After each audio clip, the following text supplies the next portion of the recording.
नमस्कार, मैं हूं आपके साथ उमा पाल और आप देख रहे हैं स्टार न्यूज प्लस। आइए अब रुक करते हैं आज की खबरों की ओर। तब तक बने रहें स्टार न्यूज प्लस पर मेरे साथ।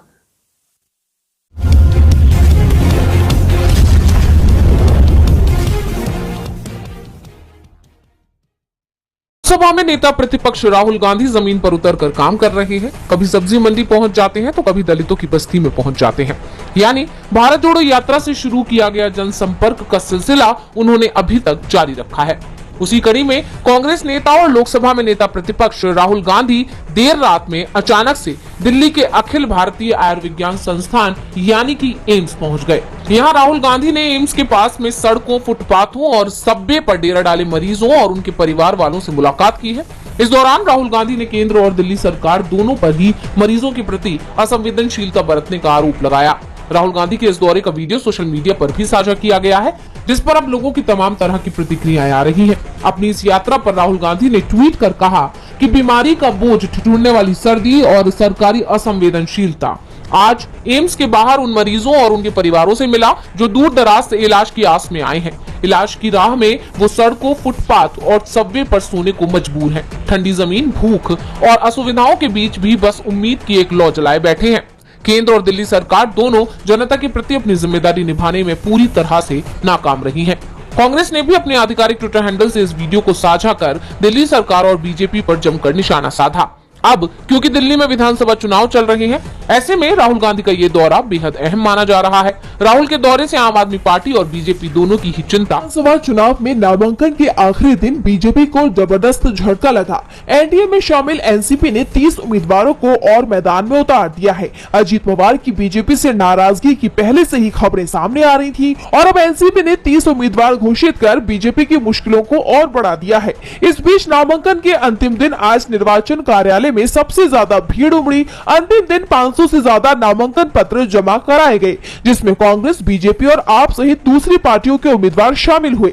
आखिरी दिन इन तीनों पार्टियों के कई बागियों ने भी नामांकन जमा कराया। अब 18 जनवरी को सभी नामांकनों की जांच की जाएगी। इस बीच बीजेपी की तरफ से आज दिल्ली विधानसभा चुनाव के लिए पार्टी का संकल्प पत्र भी जारी कर दिया गया है, जिसमें महिलाओं को हर महीने 2500 रुपए देने का वादा किया गया है। साथ ही गर्भवती महिलाओं को 21,000 रुपए देने और सिलेंडर पर 500 रुपए की सब्सिडी देने का वादा किया गया है। तो बीजेपी के वादों पर केजरीवाल ने तंज कसा है। आप संयोजक अरविंद केजरीवाल ने कहा कि बीजेपी ने अपने संकल्प पत्र में केजरीवाल की सभी योजनाएं जारी रखने की बात कही है।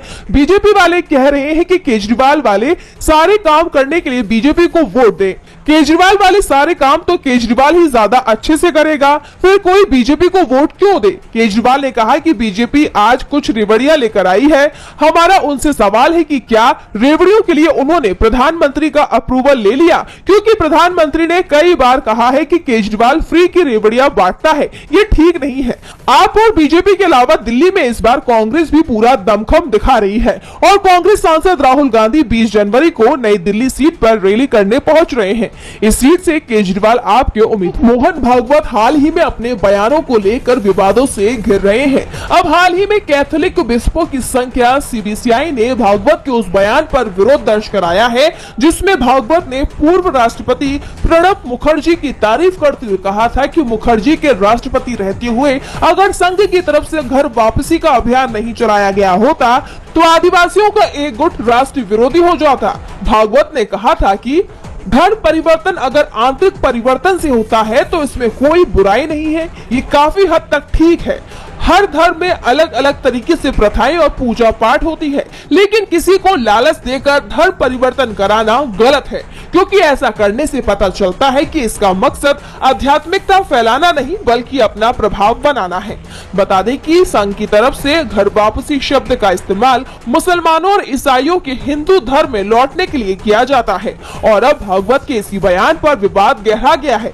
मोहन भागवत के घर वापसी वाले बयान पर कैथोलिक बिशपों की संस्था सीबीसीआई ने विरोध जताया है और इस तरह के बयानों को चौंकाने वाला बताया है। संस्था ने भागवत से सवाल किया है कि पूर्व राष्ट्रपति मुखर्जी के जीवित रहते वक्त भागवत ने इस बारे में क्यों कुछ नहीं बोला। सीबीसीआई ने आगे कहा कि हम 2.3% ईसाई भारतीय नागरिक इस तरह के छलपूर्ण और दुर्भावनापूर्ण बयान से बहुत आहत महसूस कर रहे हैं। अब सीबीसीआई के इस विरोध पर संघ की ओर से कोई बयान सामने आता है। मुंबई के बांद्रा में एक्टर सैफ अली खान पर उनके घर के अंदर हमला किया गया। उनके ऊपर चाकू से 6 वार किए गए, जिसके बाद उन्हें अस्पताल में भर्ती करवाया गया और अब इस मामले में पुलिस ने एक शख्स को हिरासत में लिया है। इस मामले में पुलिस ने कहा कि जिस शख्स को पूछताछ के लिए बांद्रा पुलिस स्टेशन लाया गया था उसका इस मामले से कोई लेना देना नहीं है। इससे पहले बताया गया था कि सैफ केस से जुड़े संदिग्ध को पुलिस पूछताछ के लिए लाई है। पुलिस ने बताया कि संदिग्ध का नाम शाहिद है और उस पर पहले से ही हाउस ब्रेक के 5 केस दर्ज हैं। दरअसल 4 दिन पहले एक अज्ञात व्यक्ति ने शाहरुख के बंगले मन्नत में घुसने की कोशिश की थी, लेकिन बंगले के अंदर जाने में असफल रहा। पुलिस को शक है कि सैफ अली खान पर हमला करने वाला और शाहरुख खान के घर में घुसने वाला शख्स एक हो सकता है। वहीं सैफ की सेहत को लेकर आज हेल्थ बुलेटिन जारी किया गया है। लीलावती अस्पताल के डॉक्टर नितिन डांगे ने कहा कि सैफ अली खान अब बेहतर हैं, वो अच्छे से चल सकते हैं। उनकी सभी चोटों को देखते हुए उन्हें आईसीयू से बाहर ले जाना सुरक्षित है। उन्हें एक विशेष कमरे में स्थानांतरित किया गया है। कई सावधानियां बरतनी होंगी, उन्हें आराम करना होगा और 1 सप्ताह किसी भी तरह की गतिविधि से परहेज करना होगा। इसके साथ ही डॉक्टर ने यह भी बताया कि अगर एक्टर की रीढ़ में चाकू और धंस गया होता तो रीढ़ में काफी नुकसान पहुंच सकता था। चाकू के टुकड़े को निकाल लिया गया है। इस घटना ने महाराष्ट्र की कानून व्यवस्था। पासवान एक बार फिर नीतीश कुमार के साथ खेल करने की तैयारी में है। उन्होंने बीपीएससी के छात्रों की डिमांड का समर्थन कर दिया है। साफ कह दिया है कि छात्रों की डिमांड में कुछ भी गलत नहीं है। बीपीएससी के खिलाफ प्रशांत किशोर के प्रदर्शन का भी उन्होंने समर्थन करते हुए कहा कि मैं उनके अनशन के मुद्दे से सहमति रखता हूं। चिराग ने आगे कहा कि बीपीएससी के छात्रों के साथ कोई अन्याय ना हो, इसकी जिम्मेदारी बिहार सरकार की है। बीपीएससी ने जिस तरह से री एग्जामिनेशन कराए वो गलत है। आयोग की तरफ से जिस तरह से एक सेंटर के अभ्यर्थियों का री एग्जामिनेशन कराया गया वो गलत है। 2 परीक्षा से कहीं ना कहीं गलत एडवांटेज मिलता है। ये गलत परंपरा की शुरुआत होगी। गठबंधन के अंदर भी मैंने मुख्यमंत्री के सामने इस विषय को कई बार रखा है। किसी छात्र के साथ कोई अन्याय ना हो, हमारी सरकार जरूर प्रयास करेगी। बीपीएससी परीक्षा में धांधली हुई है, अगर नहीं हुई तो री एग्जामिनेशन क्यों हुआ? बीपीएससी को इसकी जिम्मेदारी लेनी चाहिए। सबसे पहले उच्च स्तरीय जांच होनी चाहिए और जो दोषी हो उन पर कार्रवाई करते हुए सभी अभ्यर्थियों का फिर से एग्जाम कराना चाहिए। चिराग ने आगे कहा कि मैं अगर विपक्ष में होता तो सरकार तक बात पहुंचाने के लिए आंदोलन और धरना सब करता, लेकिन सरकार का मैं अभी हिस्सा हूं। ऐसे में गठबंधन की मर्यादा इसकी इजाजत नहीं देती है कि मैं इस तरह के आंदोलन या धरना का हिस्सा बनूं, क्योंकि गठबंधन में आपको मौका मिलता है कि सरकार के पास आप अपनी बातें रखें और मैं ये लंबे वक्त से करता आ रहा हूँ। साफ है चिराग पासवान ने नीतीश कुमार के इस बयान को ही झूठा बता दिया है, जिसमें सीएम लगातार कह रहे हैं कि बीपीएससी परीक्षा में कोई धांधली नहीं हुई है, लेकिन चिराग ने धांधली की बात ही स्वीकार नहीं की है, बल्कि इसकी जिम्मेदारी भी तय करने की मांग कर दी है। ऐसे में सवाल उठ रहे हैं कि आखिर चिराग किसके इशारे पर नीतीश कुमार पर सवाल उठा रहे हैं। पाकिस्तान के पूर्व प्रधानमंत्री इमरान खान को बड़ा झटका लगा है। इमरान खान को पाकिस्तान की एक अदालत ने अल कादिर ट्रस्ट के मामले में 14 साल की सजा सुनाई है। इस मामले में इमरान की पत्नी बुशरा बीवी को भी 7 साल की जेल हुई है।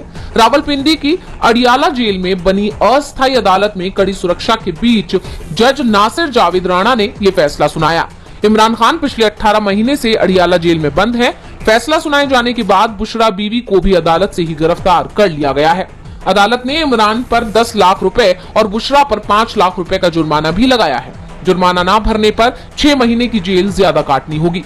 जिस मामले में इमरान और उनकी पत्नी को सजा सुनाई गई है वो बहिया टाउन से जुड़ी जमीन और पैसे के लेन देन से जुड़ा है, जिसमें इमरान पर भ्रष्टाचार का आरोप है। ये इमरान खान के पीएम कार्यकाल के दौरान हुआ था। इमरान खान और बुशरा बीवी पर आरोप लगा था कि उन्होंने बहिया टाउन लिमिटेड से अरबों रुपए और सैकड़ों कनाल जमीन हासिल की। अदालत ने इन आरोपों को सही माना। इसके बाद इमरान और बुशरा को दोषी ठहराते हुए सजा का ऐलान कर दिया। बता दें कि अब तक पाकिस्तान के कई प्रधानमंत्री जेल जा चुके हैं। इससे पहले नवाज शरीफ को भी जेल जाना पड़ा था। इससे पहले ये खबरें आ रही थी कि इमरान खान की सेना के साथ डील हो सकती है। इमरान खान ने समझौते को लेकर सोशल मीडिया पर कहा कि वो नवाज शरीफ नहीं है कि जेल से बाहर आने के लिए सरकारों से डील करेंगे। इमरान खान ने पार्टी कार्यकर्ताओं से 8 फरवरी को ब्लैक डे मनाने को कहा है। उन्होंने इसके लिए अभी से तैयारियां भी शुरू कर देने को कहा। संख्यकों पर दिए गए विवादित बयान के चलते विवादों से घिरे इलाहाबाद हाई कोर्ट के जज शेखर यादव ने अपने बयान पर सुप्रीम कोर्ट में जवाब दाखिल किया है। जवाब में जज यादव ने साफ तौर पर कहा है कि वो अपने बयान पर कायम है। बता दें कि इलाहाबाद हाई कोर्ट के जस्टिस शेखर यादव को विश्व हिंदू परिषद के कार्यक्रम में अल्पसंख्यकों को लेकर दिए गए बयान की वजह से चीफ जस्टिस संजीव खन्ना की अध्यक्षता वाली कोलेजियम के सामने पेश होना पड़ा था और अब 1 महीने बाद उन्होंने चिट्ठी लिखकर अब अपना जवाब दाखिल किया है। जस्टिस शेखर यादव ने अपनी चिट्ठी में लिखा है कि मैं अपनी बात पर पूरी तरह से कायम हूँ। मेरी बात किसी भी तरह के न्यायिक आचरण के सिद्धांत का उल्लंघन नहीं करती है। मेरे भाषण को कुछ लोगों ने अपने स्वार्थ के लिए तोड़ मरोड़ कर पेश किया। बता दें कि यह मामला 8 दिसंबर का है, जब विश्व हिंदू परिषद के कार्यक्रम में जस्टिस शेखर यादव को आमंत्रित किया गया था। इस कार्यक्रम में उन्होंने अपनी बात रखते हुए अल्पसंख्यकों पर टिप्पणी की थी। उन्होंने कहा था कि मुझे ये कहने में कोई गुरेज नहीं है कि हिंदुस्तान बहुसंख्यकों के मुताबिक ही चलेगा, कानून उन्हीं के अनुसार चलता है। इस दौरान उन्होंने ये भी कहा था कि अल्पसंख्यक देश के लिए घातक है। उनकी इस बात को लेकर काफी विवाद हो गया था, जिसके बाद इस पर सियासत भी देखने को मिली थी और सुप्रीम कोर्ट की कॉलेजियम ने उन्हें दिल्ली बुलाकर नसीहत भी दी थी। अब देखना होगा कि जज शेखर यादव के इस जवाब पर